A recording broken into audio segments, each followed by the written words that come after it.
So 2012ರಿಂದ Srinivas Ramanujan ರವರ 125ನೇ ಜನ್ಮದಿನಾಚರಣೆ ಏನಿತ್ತು, ಆಗ ಈ ಒಂದು ಅವರ ಜನ್ಮ ದಿನಾಚರಣೆಯನ್ನು ರಾಷ್ಟ್ರೀಯ ಗಣಿತ ದಿನಾಚರಣೆಯಾಗಿ ಆಚರಣೆ ಮಾಡಬೇಕು ಅಂತ ಕರೆ ಕೊಡಲಾಯಿತು ಆಗಿನ ಕೇಂದ್ರ ಸರ್ಕಾರದಿಂದ. ಅಂದಿನಿಂದ ನಾವು ಡಿಸೆಂಬರ್ 22ನ್ನು ರಾಷ್ಟ್ರೀಯ ಗಣಿತ ದಿನಾಚರಣೆ ಅಂತೇಳಿ ಆಚರಣೆ ಮಾಡ್ಕೊಂಡು ಬರ್ತಾ ಇದ್ದೀವಿ. ಶ್ರೀನಿವಾಸ್ ರಾಮಾನುಜನ್ ಬಗ್ಗೆ ಹೇಳೋದಾದರೆ ಅವರೊಬ್ಬ ಅಪ್ರತಿಮ ಮೇಧಾವಿ. ಅಂತಹ ಒಂದು ಪ್ರತಿಭೆ ನಮ್ಮ ಗಣಿತ ಕ್ಷೇತ್ರಕ್ಕೆ ತುಂಬ ಮುಖ್ಯವಾಗಿ ಬೇಕಾಗಿತ್ತು ಕೂಡ.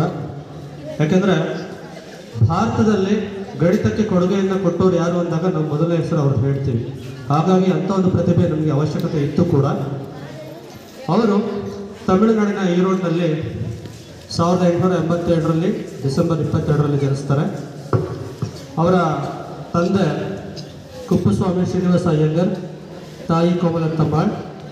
ತಂದೆ ಗುಮಾಸ್ತರಾಗಿ ಕೆಲಸ ಮಾಡ್ತಾ ಇರ್ತಾರೆ. ಅವರ ಕುಟುಂಬ ಕಡು ಬಡತನದಿಂದ ಕೂಡಿರುತ್ತೆ. ಅಂಥ ಬಡತನದಲ್ಲಿದ್ದರೂ ಕೂಡ ಅವರ ಒಂದು ಗಣಿತದ ಆಸಕ್ತಿಗೆ ಯಾವುದೇ ರೀತಿ ಅಡಚಣೆ ಆಗಿರೋದಿಲ್ಲ. ಅಂಥ ಒಂದು ಪ್ರತಿಭೆ 16ನೇ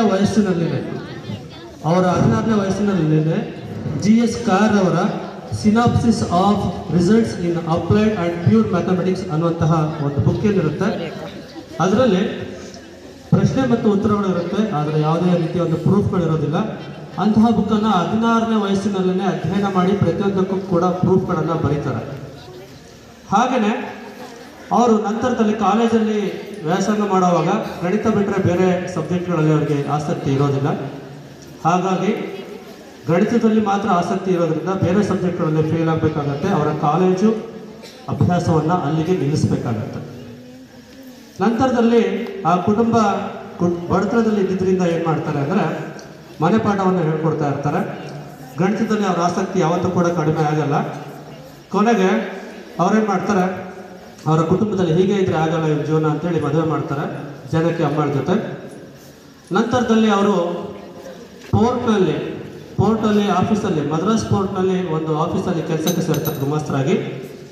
ಅಲ್ಲಿ ಇದ್ದಾಗಲೇ ಅವರ ಸ್ನೇಹಿತರ ಒಂದು ಸಲಹೆ ಮೇರೆಗೆ ಹಾರ್ಡಿನ್ ಅವರಿಗೆ ಪತ್ರವನ್ನು ಬರೀತಾರೆ. ಅವರ ಸಂಶೋಧನೆಗಳನ್ನೆಲ್ಲ ಸೇರಿಸಿ 10 ಪುಟಗಳ ಒಂದು ಪತ್ರವನ್ನು ಬರೀತಾರೆ. ಅದರಲ್ಲಿ ಸುಮಾರು 270 ಪ್ರಮೇಯಗಳನ್ನು ಬಿಡಿಸಿರ್ತಾರೆ. ಹಲವಾರು ವಿಷಯಗಳ ಬಗ್ಗೆ ಚರ್ಚೆ ನಡೆಸಿರ್ತಾರೆ. ಇದನ್ನು ನೋಡಿ ಹಾರ್ಡಿನ್ ಅವರಿಗೆ ಆಶ್ಚರ್ಯ ಆಗುತ್ತೆ. ಭಾರತದಲ್ಲಿ ಇಂತಹ ಒಂದು ಮೇಧಾವಿ ಶಕ್ತಿ ಇದೆಯಲ್ಲ ಅಂತೇಳಿ.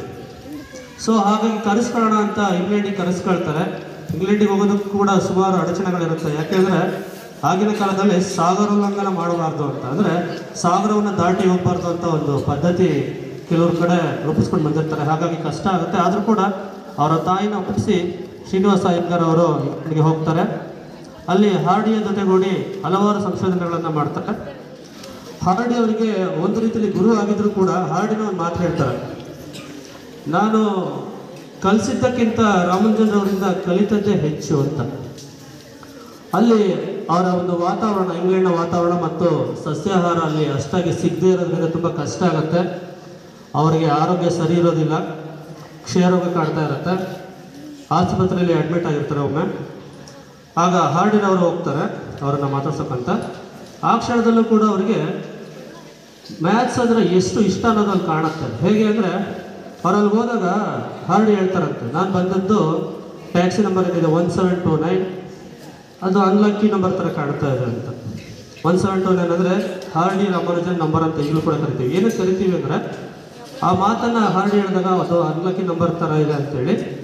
ಆಗ ರಾಮಾನುಜನ್ ಹೇಳ್ತಾರೆ, it is not unlucky number, A great number. ಯಾಕಂದರೆ 1729 ಏನಿದೆ ಅದನ್ನು ಸಮ್ ಆಫ್ ದ ಕ್ಯೂಬ್ಸ್ ಆಗಿ 2 ವಿಭಿನ್ನ ರೀತಿಯಲ್ಲಿ ಹೇಳೋಕ್ಕೆ ಸಾಧ್ಯವಾಗುವಂತಹ ಅತಿ ಚಿಕ್ಕ ಸಂಖ್ಯೆ ಅಂತ. ಹೇಗೆ ಅಂದರೆ 1 ಕ್ಯೂಬ್ ಪ್ಲಸ್ 12 ಕ್ಯೂಬ್ ಕೂಡ 1729 ಬರುತ್ತೆ, 9 ಕ್ಯೂಬ್ ಪ್ಲಸ್ 10 ಕ್ಯೂಬ್ ಕೂಡ ಅದೇ 1729 ಬರುತ್ತೆ. ಈ ರೀತಿ 2 ವಿಭಿನ್ನ ರೀತಿಯಲ್ಲಿ ಸಮ್ ಆಫ್ ದ ಕ್ಯೂಬ್ಸ್ ಆಗಿ ಹೇಳೋಕ್ಕೆ ಸಾಧ್ಯ ಆಗುವಂತಹ ಅತಿ ಚಿಕ್ಕ ಸಂಖ್ಯೆ 1729.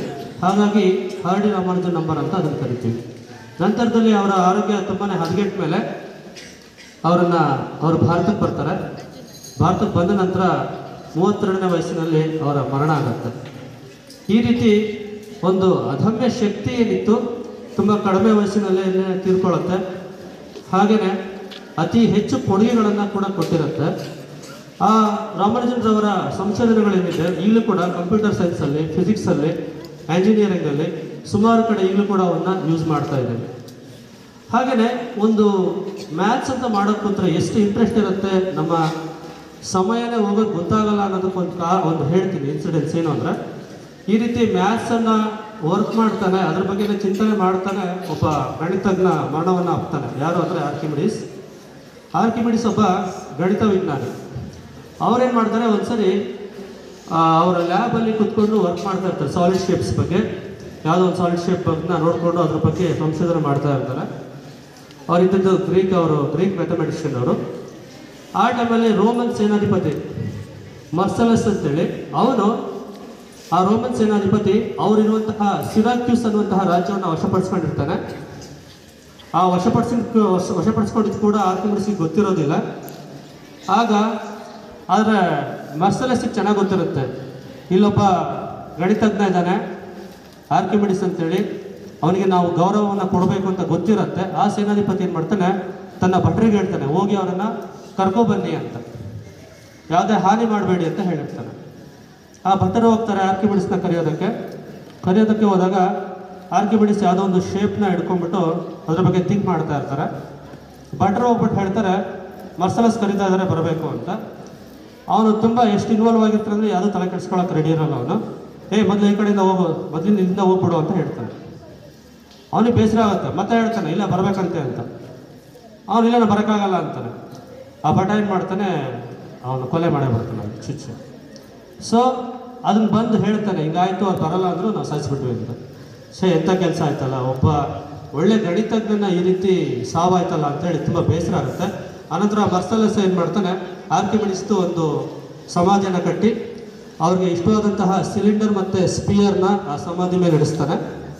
ನಂತರ ಅವರ ಸಂಬಂಧಿಗಳಿಗೆ ಹಾನರ್ ಮಾಡ್ತಾನೆ, ಸನ್ಮಾನ ಮಾಡ್ತಾನೆ. ಅಂತ ಒಬ್ಬ ಗಣಿತಜ್ಞ ಓದ್ನಲ್ಲ ಅಂತೇಳಿ. ಗಣಿತಕ್ಕೆ ನಮ್ಮ ಭಾರತೀಯರ ಕೊಡುಗೆ ಏನು ಅಂತ ಹೇಳೋದಾದ್ರೆ, ನಾವು ಸುಮಾರು ಸರಿ ಹೇಳ್ತಾ ಇರ್ತೀವಿ, ಗ್ರೀಕ್ ಅವ್ರು ಕೊಟ್ಟರು, ಅಷ್ಟೊಂದು ಕೊಟ್ಟರು, ಇಷ್ಟೊಂದು ಕೊಟ್ಟರು ಅಂತ. ನಮ್ಮ ಭಾರತೀಯ ಗಣಿತಜ್ಞರ ಕೊಡುಗೆನೇ ಅಪಾರವಾಗಿದೆ. ಸೊನ್ನೆಯಿಂದ ಕೊಟ್ಟಿದ್ದು ಕೂಡ ನಾವೇನೆ ಆರ್ಯಭಟ ಕಂಡು ಹಿಡಿದಿದ್ದು, ಅದಕ್ಕೆ ಸಂಕೇತವನ್ನು ಕೊಟ್ಟಿದ್ದು ಕೂಡ ನಾವೇನೆ ಬ್ರಹ್ಮಗುಪ್ತ. ಅಲ್ಲಿಂದ ಸೊನ್ನೆಯಿಂದ ಹಿಡಿದು ಅನಂತದವರೆಗೂ ಕೂಡ ನಮ್ಮ ಭಾರತೀಯರ ಒಂದು ಕೊಡುಗೆ ಅಪಾರವಾಗಿದೆ. ಖಗೋಳಶಾಸ್ತ್ರ ಇರ್ಬೋದು, ಜ್ಯೋತಿರ್ವಿಜ್ಞಾನ ಇರ್ಬೋದು, ಸೂರ್ಯ ಸಿದ್ಧಾಂತ ಇರ್ಬೋದು, ಪೈವೇಲಿ ಕಂಡುಹಿಡಿದಿರೋದಿರ್ಬೋದು, ದಶಮಾನ ಪದ್ಧತಿ ಇರ್ಬೋದು, ಹಾಗೆಯೇ ಟ್ರಿಗ್ನೋಮೆಟ್ರಿನಲ್ಲಿ ಸೈನ್ ಮತ್ತು ಕೋಸೈನ್ ವ್ಯಾಲ್ಯೂಗಳಿರ್ಬೋದು, ಪ್ರತಿಯೊಂದರಲ್ಲೂ ಕೂಡ ನಮ್ಮ ಭಾರತೀಯರ ಕೊಡುಗೆ ಅಗಾಧವಾಗಿದೆ.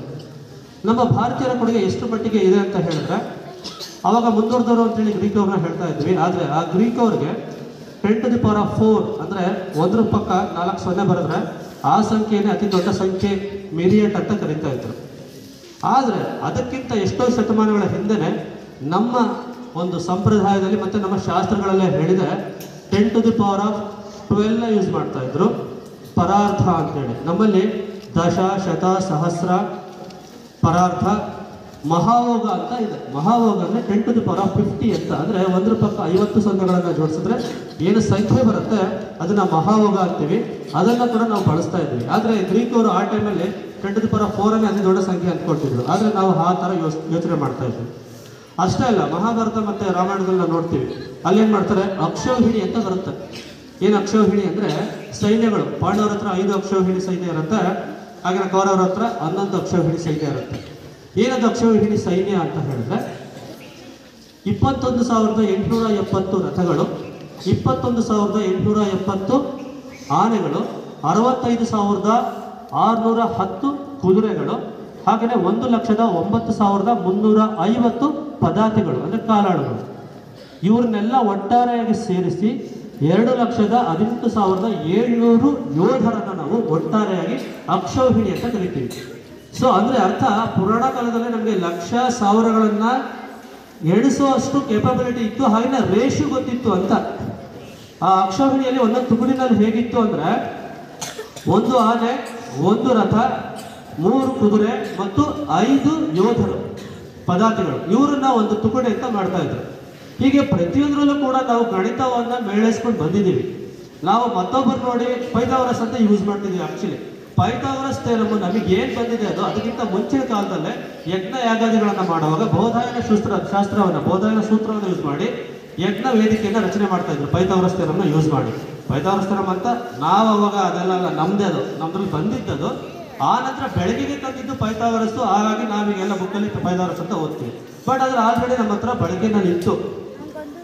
ಸೊ ಹಾಗಾಗಿ ನಾವು ಎಲ್ಲವನ್ನು ಕೂಡ ಬಚ್ಚಿಟ್ಕೊಂಡಿದ್ವಿ ನಾವು ಎಲ್ಲ ಒಂದು ಕಡೆ ಶಾಸ್ತ್ರಗಳಲ್ಲಿ. ಅಷ್ಟರಲ್ಲಿ ಜನಸಾಮಾನ್ಯರಿಗೆ ಗೊತ್ತಿಲ್ಲದೆ ಇರೋದ್ರಿಂದಾಗಿ ಅದು ಹಾಗೆ ಉಳಿತು. ಆಮೇಲೆ ಸೂರ್ಯ ಮತ್ತು ಭೂಮಿಯ ನಡುವಿನ ದೂರವನ್ನು ಕೂಡ ಹನುಮಾನ್ ಚಾಲಿಸದಲ್ಲಿ ಬರುತ್ತೆ, ಸಹಸ್ರ ಯೋಜನಾ ದೂರ ಅಂತ. ಈಗ ಆಧುನಿಕ ಯುಗದಲ್ಲಿ ಅದನ್ನ ಡಿಕೋಡ್ ಮಾಡಿದಾಗ ಅದಕ್ಕೂ ಮತ್ತೆ ಪ್ರೆಸೆಂಟ್ ಇರೋವಂಥ ಡಿಸ್ಟೆನ್ಸ್ಗೂ ವ್ಯತ್ಯಾಸ ಇಲ್ಲ, ಎರಡು ಸೇಮ್ ಅಂತ ಗೊತ್ತಾಗುತ್ತೆ.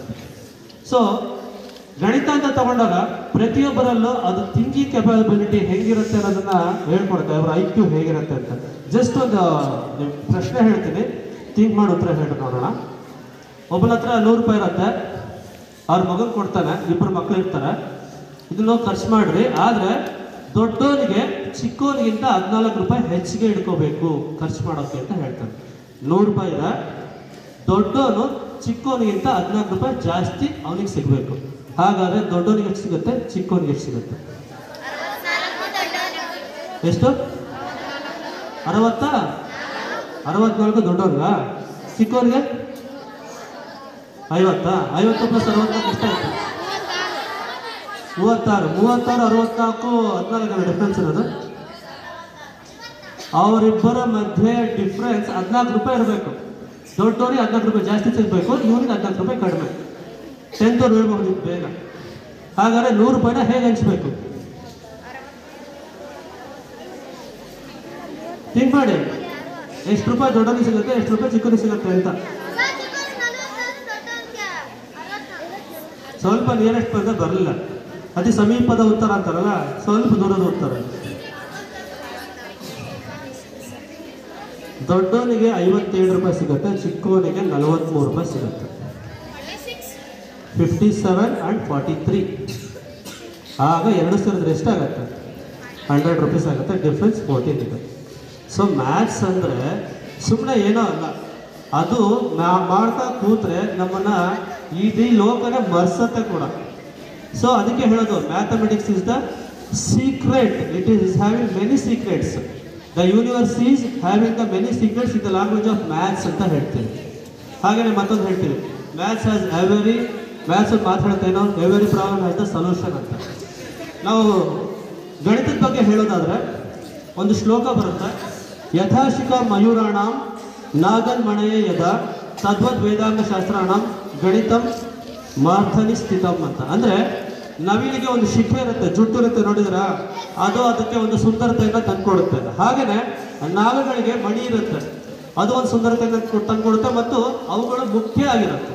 ಹಾಗೆಯೇ ವೇದಾಂಗ ಶಾಸ್ತ್ರಗಳ ಎಲ್ಲದರಲ್ಲೂ ಕೂಡ ಗಣಿತ ಅನ್ನೋದು ಮುಖ್ಯವಾದ ಪಾತ್ರವನ್ನು ವಹಿಸುತ್ತೆ ಅಂತ ಈ ಒಂದು ಶ್ಲೋಕದ ಅರ್ಥ.